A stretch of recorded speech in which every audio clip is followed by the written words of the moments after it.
घरच्या घरी हॉटेलसारखा कुरकुरीत डोसा बनवायचा आहे तर हा व्हिडिओ खास तुमच्यासाठी. अनेक वेळा घरी डोसा बनवताना तो मऊ पडतो, तव्याला चिकटतो किंवा योग्य रंग येत नाही. पण आज आम्ही तुम्हाला काही अशा सिक्रेट टिप्स सांगणार आहोत ज्यामुळे तुमचा डोसा पहिल्याच प्रयत्नात परफेक्ट बनेल. मग चला वेळ न घालवता सुरुवात करूया. आता येथे आपण घेतले आहे 3 वाटी तांदूळ आणि 1 वाटी उडीद डाळ. तांदूळ आणि उडीद डाळ आपल्याला स्वच्छ पाण्याने 2 ते 3 वेळा धुवून घ्यायचे आहेत आणि 6 ते 8 तास एका भांड्यात भिजवून ठेवायचे आहेत. आता तसेच यात आपल्याला 1 चमचा मेथी दाणे घालायचे आहेत. मेथी दाणे घातल्यामुळे पीठ चांगले फुगते आणि आपला जो डोसा आहे तो छान कुरकुरीत बनतो.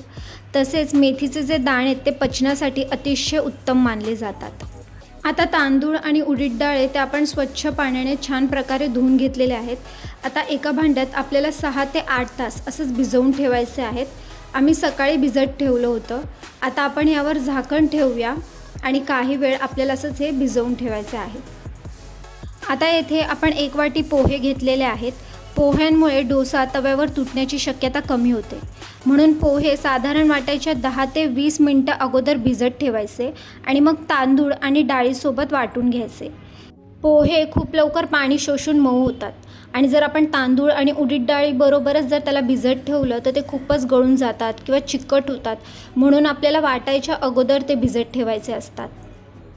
पोहे आपल्याला साधारणतः 10 ते 15-20 मिनटंच भिजत ठेवायचे आहेत. त्यानंतर तांदूळ आणि डाळीबरोबर त्याला वाटून घ्यायचे आहेत. आता तुम्ही इथे बघू शकता की डाळ आणि तांदूळ आपण जे भिजत ठेवलं होतं त्याचं पाणी आपण काढून घेतलं आहे आणि बाजूला आपण पोहेसुद्धा भिजत ठेवले होते. तर आता आपण ते दोन्हीही एकत्र मिक्सरमध्ये वाटून घेऊया. आता इथे मिक्सरच्या भांड्यात तांदूळ, उडीद डाळ आणि पोहे एकत्र करून थोडं थोडं करून आपण वाटून घेऊया. वाटलेलं जे पीठ आहे ते एका भांड्यात आपल्याला काढून घ्यायचं आहे आणि अशाच प्रकारे आपल्याला बाकी सर्वसुद्धा थोडं थोडं करून वाटून घ्यायचं आहे. तर येथे तुम्ही बघू शकता की पोहे आपण 10 ते 15 मिनटं भिजत ठेवले होते ते आपल्याला येथे शेवटी वाटून घ्यायचे आहेत. आता येथे आपले हे सर्व पीठ जे ते वाटून झालेलं आहे ते आपण एका भांड्यात काढून घेतलेलं आहे. पीठ वाटताना ते थोडंफार मिक्सरच्या भांड्याला सुद्धा लागतं, त्यामुळे आपल्याला ते थोडंसं पाणी घालून ते सुद्धा यात मिक्स करून घ्यायचं आहे आणि झाकण ठेवून आपल्याला पुन्हा एकदा काही तास भिजवून ठेवायचं आहे. तर उडीद डाळ आणि तांदूळ जे ते आपण सकाळी भिजत ठेवलं होतं तर ते वाटून झाल्यानंतर म्हणजे हे जे तयार झालेलं पीठ आहे ते आपण रात्रभर झाकण ठेवून असंच भिजत ठेवायचं आहे. त्यामुळे काय होतं, जे पीठ आहे ते छान फुगतं आणि जो आपला डोसा आहे तो छान कुरकुरीत तयार होतो. सकाळ झालेली आहे, रात्रभर आपण हे जे पीठ आहे ते झाकण ठेवून असंच भिजत ठेवलेलं होतं. तर तुम्ही बघू शकता की पीठ आपलं छान रेडी झालेलं आहे, तयार आहे, पीठ छान फुगलं आहे. तर येथे आपण बटाट्याची भाजी करण्यासाठी सुद्धा बटाटे उकडून ठेवलेले आहेत. तर आता वेळ न घालवता आपण डोसा बनवायला सुरुवात करूया. आता तवा मध्यम आचेवर गरम करून आपल्याला काही थेंब पाणी टाकायचे आहे. त्याने आपल्याला कळेल की तवा योग्य तापला आहे की नाही. मग हलक्या हाताने ओल्या कापडाने आपल्याला तवा पुसून घ्यायचा आहे.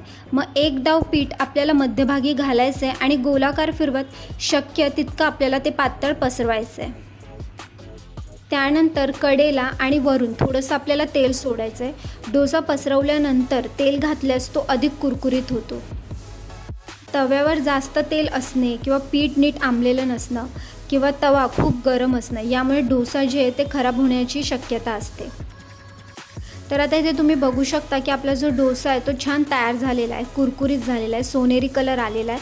तर आता आपल्याला डोस्याच्या मध्यभागी तयार झालेली बटाट्याची भाजी टाकायची आहे. त्यानंतर आपल्याला डोसा फोल्ड करून घ्यायचा आहे. तर इथे आपला असा हा सुंदर कुरकुरीत आणि जाळीदार डोसा तयार झालेला आहे. तर तुम्हाला ही रेसिपी कशी वाटली ती कमेंट करून नक्की कळवा आणि जर व्हिडिओ आवडला असेल तर लाईक करा, शेअर करा, कमेंट करा आणि सबस्क्राईब करायला विसरू नका.